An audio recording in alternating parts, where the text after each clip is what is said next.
दसरा मेळावा हा झाला पाहिजे आणि अनेक वर्षानंतर हा विराट असा मराठ्यांचा दसरा मेळावा नारायणगडावरती 12 तारखेला होतो आहे। यामुळे सगळे सुट्टी घेऊन सगळं बघण्यासाठी त्या निवेदनासाठी काय चाललं आहे कसं आहे त्यासाठी मला उद्या सुट्टी घ्यायला लागते। त्यामुळे उद्या 12 वाजता मी सुट्टी घेणार आहे आणि अंतरवालीकडं जाणार आहे, कारण अनेक वर्षानंतर जो हा मराठ्यांचा विराट असा दसरा मेळावा होतो आहे। राज्यातल्या मराठ्यांचे खूप इच्छा होती की आपलाही दसरा मेळावा असला पाहिजे, आपल्यालाही एकमेकाला विचाराची देवाणघेवाण करता आली पाहिजे, शांतता प्रस्थापित राहिली पाहिजे, आपणही दसरा मेळावा घेतला पाहिजे, आपल्या अडीअडचणी आपल्याही समस्या एकजुटीनं एकत्र येऊन राज्य लेवलवर मांडायला एक व्यासपीठ पाहिजे।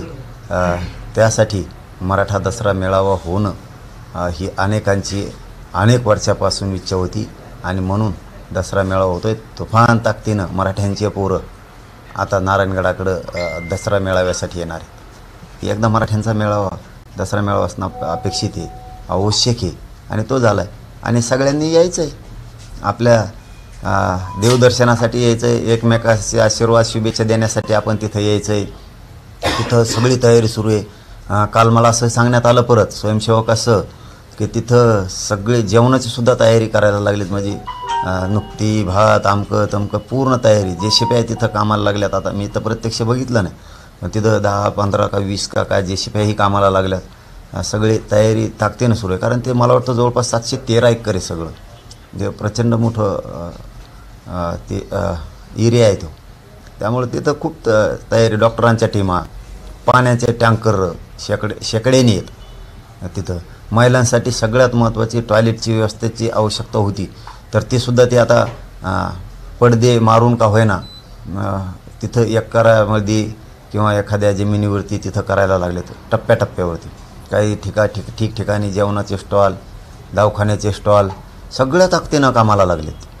त्यामुळं हे अपेक्षित होतं, एक विराट असा मराठा मेळावा होणं आवश्यक होतं आणि ते राज्याच्या अनेक वर्षापासून मराठ्यांची तयारी इच्छा होती आणि ती मात्र यावेळेस आता अनेक वर्षानंतर मराठा एकत्र येतो आहे आणि सगळ्यांनी यावं। उगाच पक्षाच्या नेत्याच्या इकडे तिकडे बुळबुळ्याच्या मागं पळू नये मराठा समाजात हो। आणि मराठ्यांनी गावागावातल्या ध्यानात ठेवावं, मराठ्यांचे कुंकड आलेत कुंकड गेलेत हेही बारकाईने लक्ष ठेवा। दसरा मेळाव्याला का आले नाहीत काही न येणारे जाणून बुजून मराठ्यांचे लक्ष ठेवा, कारण जिल्हा परिषद पंचायत समितीला आपल्या दारात येणार आहेत।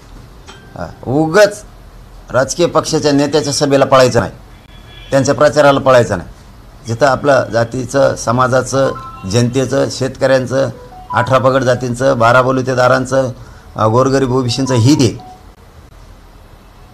अशा सामाजिक मेळाव्याकडं मराठा समाजाने आलं पाहिजे। आपला मराठा समाजाचा डावलून तो जर राजकीय पक्षाच्या सभेला जाणार असला त्याच्यावर ध्यान ठेवा, कारण उद्या त्याला मराठ्यांच्या दारात यायचं आहे, जिल्हा परिषदला यायचं आहे, पंचायत समितीला यायचं आहे, सरपंचाचं मत मागायला यायचं आहे, आमदारकीचं मत मागायला यायचं आहे, सुट्टी नाही यायची। राज्यातला सगळा मराठा याची ओढ नारायणगडाच्या दसरा मेळाव्याकडे असली पाहिजे। मनोज जरांगे यांना ज्यांनी पोचलं किंवा त्यांच्या आंदोलनाला ज्यांनी रसद पुरवली अशा 50 उमेदवारांना पाडण्यासाठी आमची यादी तयार आहे, ज्यात रोहित पवार असेल, राजेश टोपे या असं 50 लोकांना आम्ही पाडणार असं लक्ष्मण हाके म्हणाले। जाऊन देऊ त्याचं ना काही जरा कसल्याचं बी पाडव म्हणा, यायचं पाडणार तो आहे। चला आपलं पुढं चला, पाडू शकतात का एवढी शक्य आहे त्यांचं काय बाबा, चला छगन भुजबळ की पण तुम्हाला रसद पुरवली तुम्हाला असं जाय म्हणा पळ तिकडे, चला चला पुढं घ्या पुढं घ्या, चलो जान दो हवा येऊन द्या, चला घ्या पुढं। कारण जे आम्ही कोणाला विरोधक मानत नाहीत, त्यांना कोणाच नाव थोकत नाहीत, थोका चाटणार काय, आता त्याला काय करावं, आम्ही सोडून द्यायचं ते विषय, पुढं चालायचं। राजरत्न आंबेडकर असं म्हणाले की तिसऱ्या आघाडीचे मुख्यमंत्री तुम्ही राहणार, मनोज जरांगे असतील। नाही, तिसऱ्या आघाडीन फेगाडी नाही काही नाही आणि कसलेच नाही ते काही नाही। काय ठरलं तर सगळे अपक्ष असणार आहेत, ठरलं तर, नाही ठरलं तर पाडापाडी। पण आंबेडकर साहेबांची जी भावना आहे ती त्यांची भावना आहे, समजा माझ्याविषयी ती समाजाची पण भावना आहे, पण मी स्पष्ट सांगितलेलं की भावना व्यक्त करण्याचा प्रत्येकाला अधिकार आहे। त्यांना वाटतंय, त्यांचं प्रेम आहे, माझ्यावरती म्हणले, तसंच समाजाचंही प्रेम आहे, समाजही म्हणतोय. पण मला राजकारणात जायचं नाही. मी क्लिअर आहे, माझं इच्छा मी लपून ठेवत नाही, धडक सांगत असतो, धडक. असं घडलंच तर तुम्हाला आवडेल का? नाही, मी सांगितलंच ना, जाऊ द्या. जर ठरलंच उभा करायचे, जाऊ द्या ना, गोरगरिबाचे लेकरं तिथं, आपल्याला नाहीच, जाऊ द्या गोरगरिबाचे. मी तर पहिल्याच दिवशी म्हणलं असतं मग, हो राजकारणातून मला हे व्हायचं. मी स्वार्थी नाही आहे. हां, समाजाच्या स्वार्थासाठी मी काम करतो, माझ्या स्वार्थासाठी नाही. माझा समाज कसा मोठा होईल यासाठी मी काम करतो, माझ्या स्वार्थासाठी काम करणारा मी नाही. हां, पण आता आंबेडकर साहेबांच्या यांच्या ज्या भावना आहेत, आता त्या भावना आहेत, ते प्रेम आहे, त्यांचं माया आहे, ते म्हणतात ती भाग वेगळा आहे. परंतु मला राजकारणात जायचं नाही, मी स्वार्थी नाही, मी समाजाच्या स्वार्थासाठी काम करतो. समितीची बैठक झाली आहे, काही दिवसात आचारसंहिता लागायची, सरकार अजूनही कुठलाही निर्णय घ्यायला तयार नाही, तुमच्या मागण्या आहेत, पुढची भूमिका काय तुमची? घ्यावं लागणार, त्यांना सगळ्या मागण्याची अंमलबजावणी करावी लागणार. फडणवीस साहेबाला, आम्हाला राजकारणात जायचं नाही आहे, आम्हाला तिकडे ढकलायचं नाही, ढकलू नका. मराठ्यांना डावलून निवडणुका घेऊ शकत नाही तुम्ही किती गणित जोडले तरी तुमचे गणित आम्ही बिघडणार आहेत. तुम्हाला वाटतं असं आम्ही आमके जोडे, तमके समाज जोडे, ह्यो समाज जोडा, इकडून धरून आणल्या, तिकडून धरून आणले, आम्ही मोठ बांधली. मोठ नाही, फिट नाही, काय नाही. ज्या दिवशी आम्ही डाव टाकू त्या दिवशी तुम्हाला पश्चाताप आलेला असणार आहे की सगळा खेळच पलटाला, पुरा गेम पलटून बसला. तर मला वाटणार, बघा तुम्ही फक्त आचारसंहिता लावा, मराठ्यांच्या आरक्षणाची अंमलबजावणी न करता, मग तुम्ही बघा तुम्हाला मराठी कसे रस्ता तळाला टिकवितात. रस्ता तळालाच टिकविणार तुम्हाला, तुम्ही त्याची काळजीच करू नका. नसतं आम्हाला त्या भानगडीत पडू द्यायचं नसेल तर फडणवीस साहेबांनी मराठ्यांना अडवायचं नाही, त्रास द्यायचा नाही, मुद्दाम मराठ्यांच्या पोराचं वाटोळं करायचं नाही, आरक्षण देऊन टाकायचं, द्वेष मनात ठेवून काम करायचं नाही. आणि मीही पुन्हा सांगतो, तुम्ही विचारलं म्हणून, भाजपामधल्या सगळ्या गरिबापासून श्रीमंत मराठ्यांनाही सांगतो, मला राजकारणात जायचं नाही, माझ्या समाजाला जायचं नाही, मला सगळ्यांसाठी तुमच्यासाठी काम करायचं आहे. सगळ्या पक्षातला मराठा, गोरगरीब, शेतकरी, मजूर, सगळ्या मराठ्यांसाठी मला काम करायचं. तुमच्या भाजपमधल्या सगळ्या मराठ्यांना सांगतो, गरिबापासून श्रीमंतापर्यंत, तुमच्या नेत्याला फडणवीसांना समजून सांगा, आमचं आरक्षण द्या म्हणा, आमच्याही लेकराला लागणार आहे असंही सांगा, भाजपमधल्या मराठ्यांना सुद्धा लागणार आहे आरक्षण, तुम्ही आरक्षण देऊन टाका.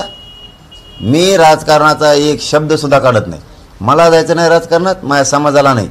मी शब्दाला पक्का आहे, भाजपमधल्या सगळ्या मराठ्यांना सांगतो, श्रीमंतापासून नाही केली तर तुम्ही सुद्धा तुमच्या लेकराचं वाटोळं करणाऱ्या पक्षात राहू नये. आपल्या जातीच्या बाजून राहू, आपल्या लेकराच्या बाजून राहू, आपल्या स्वतःच्या लेकराशी धोका करू नका. पक्षाच्या नेत्याच्या नादात, त्याला मोठं करण्याच्या नादात स्वतःचे लेकरं संपू नका आणि स्वतःची जात संपू देऊ नका. जातीला एवढी किंमत आहे, लेकराला एवढी मोठी किंमत आहे की ती हरून बसू नका पक्षाला नेत्याला मोठं करण्यासाठी. जो आपल्या लेकराला मोठंच करत नाही तो कशाच आपला, जे आपल्या समाजाला मोठं करत नाही तो आपला होच कस काय शकतो. त्यामुळे सगळ्या मराठ्यांनी हुशार व्हा. ही डाव आहे फक्त सत्तेवर बसाय पुरता, खुर्चीवर बस. अहो खुर्चीवर तेव्हा बसन, हो भाजपतल्या गोरगरीब मराठ्यांना सांगतो, तेव्हा बसल. काय शान आहे आपल्याला त्याची? तो गाडीत फिरणार, येशीत फिरणार, त्याचे पोरं फिरणार, त्याचे सगळे हाजी होणार, ते मजा होणार, ते जे नाही ते खाणार.